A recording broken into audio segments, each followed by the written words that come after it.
I don't have many slides on this. Just wanted to quickly introduce the feature. We'll be putting more information about this new feature as we will release the software and updating our website as well. So before I go into the actual the feature, let me just give you a quick overview of what a vCOps or vCenter Operation Manager does. I'm pretty sure most of you might be familiar with that. It's basically an analyzer tool, primarily designed for vSphere environment by VMware.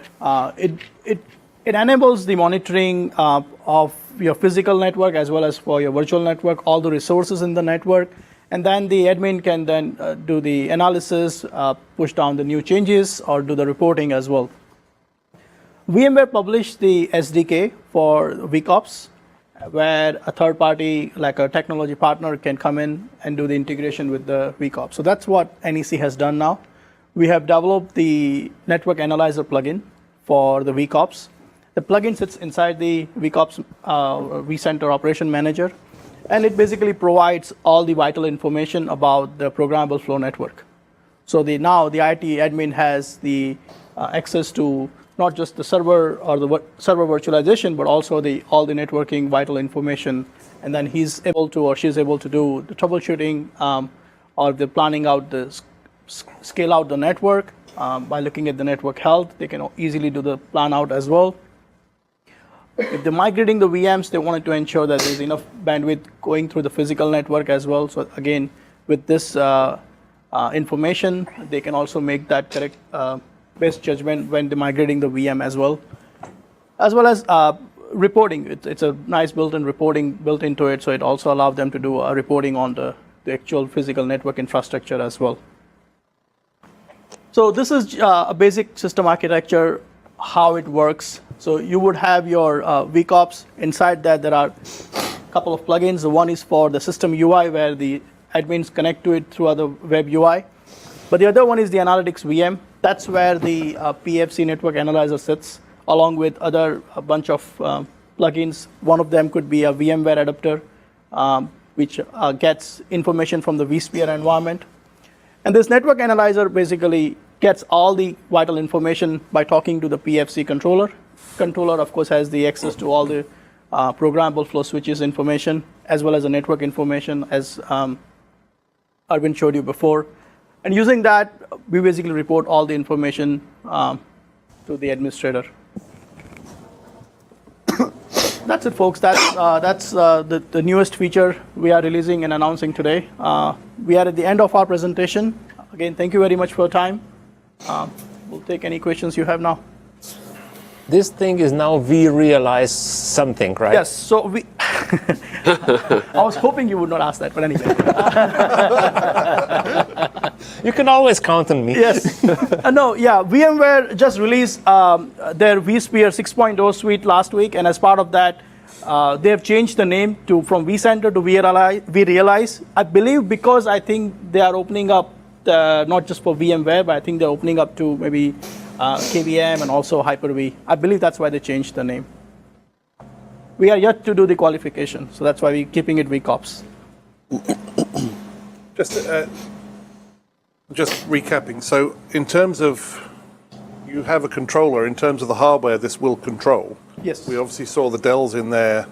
Are you also making your own hardware, or is it basically, there's a hardware compatibility list, pick something off this stuff that supports OpenFlow and you're good? Right. So this is all the. So we have our own hardware. We have our own switches. As John mentioned, we were the first one with the official conformance switch. Right. And these are all the physical data plane switches we support today. We are going towards that path where our customer can come into our website and see all the compatible switches depending upon what feature set they need. So we are getting there. We are not there yet today. We're doing the first phase, which we are integrating, making sure the interoperability works with our partner vendor. Yeah, adding to that, any OpenFlow and 1.0 or 1.3 compatible switch can work with our controller. Yeah, but then you have limitations on what you can do, right? Then the hardware limitations, that applies. Yeah. Conditions apply. You may not get all the Terms and conditions get apply. all the features, but yes, technically it works. Yeah. Yes. So we have tested it with a Mininet switch, which is a virtual emulator, right? So it works with any OpenFlow. It is about optimizing the flow entries or flow rules and using the optimized flow table size on the hardware switch capacity.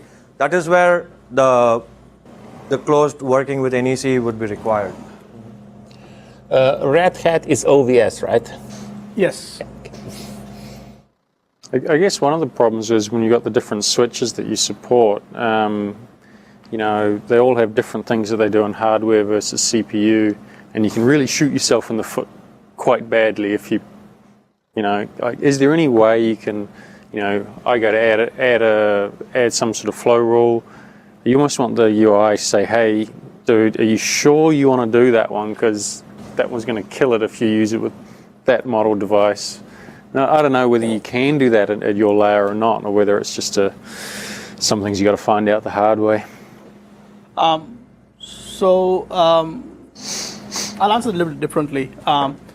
So let's say you are picking the switches from one of our technology partner, right? For that, before we have a rigorous, basically we have an entire process when they join up with the SDN space. We go through a bunch of testing. We make sure they have the required hardware or the resources available on their switch to support the use cases we are providing. So yes, you will not have an issue because you'll do that validation right. for me before, we are doing so that, I don't. Right. Yeah. We're not just putting the name. Too badly. We're not just signing the agreement and putting the name. No, we're doing the testing before we put the name. Yeah, that's cool. You're not just it's OpenFlow 1.3, whatever. Sure, tick the box, go for it. There is a validation step in there as well. Yeah. When you were showing the we realized something demo with ESX, you interoperate on VLANs, right? With ESX? With the vSphere host. Okay. Yes. Yeah. So when will you have a virtual switch within the vSphere? Working on that.